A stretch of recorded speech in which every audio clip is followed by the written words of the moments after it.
Dado que se habla tanto de ello y que muchas veces no se tiene un conocimiento muy real de qué es, cómo funciona y cómo nos afecta, os voy a contar todo lo que yo sé sobre la inteligencia artificial, sobre todo sobre la inteligencia artificial generativa, porque hay que diferenciar mucho los diferentes tipos de inteligencia artificial. Yo os pongo un ejemplo. Cada vez que vais a comprar a una hamburguesería de una de las grandes franquicias, cuando estéis comprando en una de sus máquinas, tras realizar el pedido, os recomienda algún producto. Este producto se recomienda en base a lo que otros clientes que han pedido lo mismo que vosotros en unas circunstancias similares han podido también comprar. Por lo tanto, está prediciendo qué podéis querer comprar. Pero en este caso, para enseñar a la máquina, ha habido gente que ha ido haciendo cálculos y algoritmos sobre los datos que ellos ya tenían, sus propios datos. Con lo cual, la máquina ha ido aprendiendo con el proceso del día a día. Y unos matemáticos han configurado una serie de valores estadísticos y fórmulas que lo que ha hecho es dar respuesta a esta necesidad. Esto es similar cuando vemos inteligencias artificiales que son capaces de leer textos o reconocer textos escritos y llegar a decirnos quién es el autor, reconocer audio y convertirlo a texto, y muchas más opciones. En estos casos nos puede gustar más o menos, pero es una tecnología que viene a luchar en un mercado de manera legal y que la podemos directamente comparar con grandes avances que han quitado puestos de trabajo. Pero aquí viene el problema. La IA generativa, para ser inteligente, ha necesitado como base educativa las imágenes de mucha gente.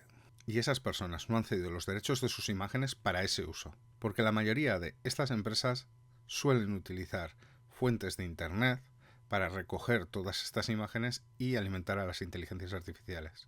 Y todo va a girar a partir de ahora sobre derechos de autor. Y la explotación va desde sacar camisetas, usar la imagen para ilustrar un libro, a educar una inteligencia artificial. Y por ahora, todo esto son batallas legales. Pero no es muy difícil pensar que si una imagen que es tuya es usada para conseguir un resultado que tiene retorno económico, antes o después, legislativamente, tendrá que ser arreglado y la batalla, más larga o más corta, algún día nos dará respuestas. Pero a partir de aquí empiezo muchas veces a oír a gente explicar cómo funciona la inteligencia artificial. Oigo a los que dicen que la inteligencia artificial copia, oigo a los que dicen que lo pueden comparar con cómo trabaja un artista, aprendiendo de otros artistas, e incluso oigo a aquellos que cuentan que sin ser educada seguramente podría llegar a dibujar, podría llegar a hacer esos trabajos que hace. Entonces os voy a contar un poco cómo funciona esto para que entendáis la realidad y por lo tanto deis respuestas ciertas a todas estas preguntas. Una inteligencia artificial que no es educada no es capaz de hacer ninguna tarea. Y os explico. Si a vosotros os cuentan cómo funcionan las reglas del fútbol, cuando alguien os diga que la pelota está fuera de la línea, vosotros podréis decir que eso es fuera. Si nadie os ha contado ni siquiera qué es el fútbol, no podréis decir ni qué es una pelota. Y eso le pasa a la inteligencia artificial. Necesita datos que le den la capacidad de realizar acciones. Aquí viene uno de los grandes puntos de la diferencia entre inteligencias artificiales. La inteligencia artificial basada en algoritmos transforman experiencia en maneras de hacer cosas, pero experiencia propia. Los sistemas van recogiendo datos poco a poco sobre la acción diaria y eso lo transforma en las probabilidades de hacer algo. Y sí, nada más hago que hablaros de estadística, porque influye mucho en todo lo que os voy a contar. Cuando la gente dice que la IA generativa plagia, no es del todo exacto, pero sí puede llegar a plagiar. Y os explico cómo funciona la IA generativa. Para explicároslo, voy a poner un ejemplo. Todos tenéis en mente cómo puede ser un bolígrafo. Bien, cuando educamos a una inteligencia artificial para decirle cómo es un bolígrafo, le estaremos dando todos los parámetros posibles. Su longitud, el material, el color, etc.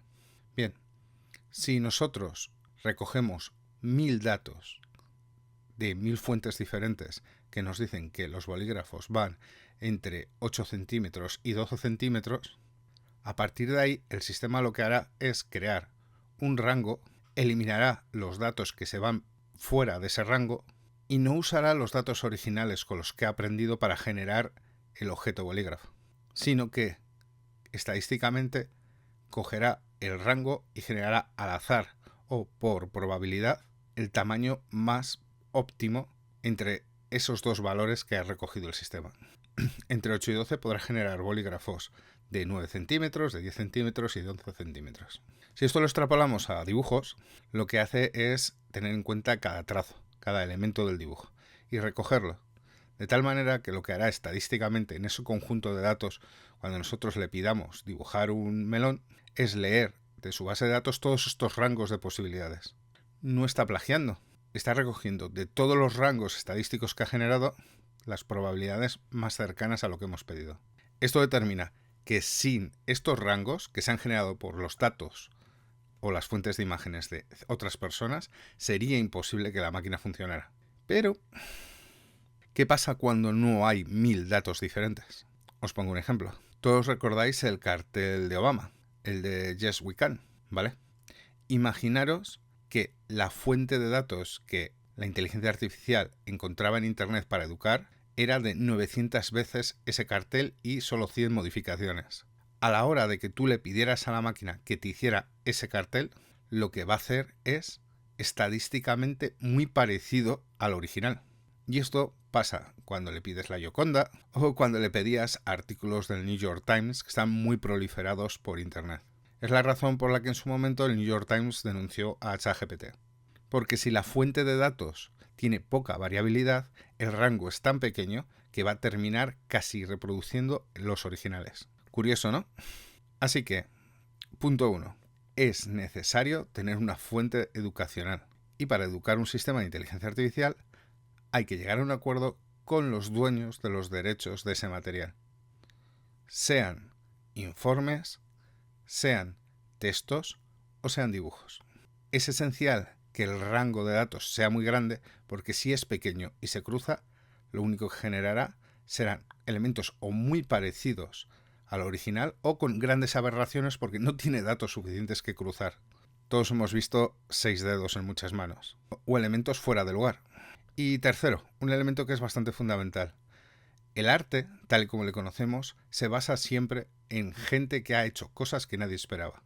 Si la inteligencia artificial se basa en todas las manifestaciones artísticas que ha habido hasta ahora y todo el mundo termina usando inteligencia artificial, todo el mundo va a tener una tipología artística similar dentro de los rangos ya existidos, pero no va a haber nada nuevo, no va a haber una evolución, porque para empezar los artistas dejarán de existir y sin gente que se arriesgue no habrá saltos evolutivos. En el cómic lo llevamos viendo toda la vida.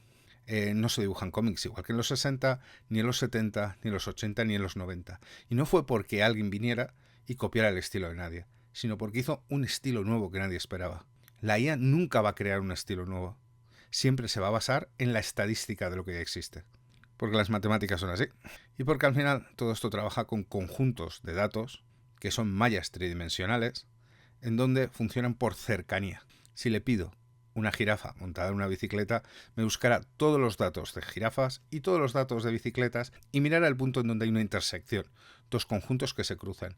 Y ese pequeño dato, depende de lo raro que sea, generará pocas fuentes, pocos rangos entre los que poder generar una imagen, generar un texto o generar cualquier elemento.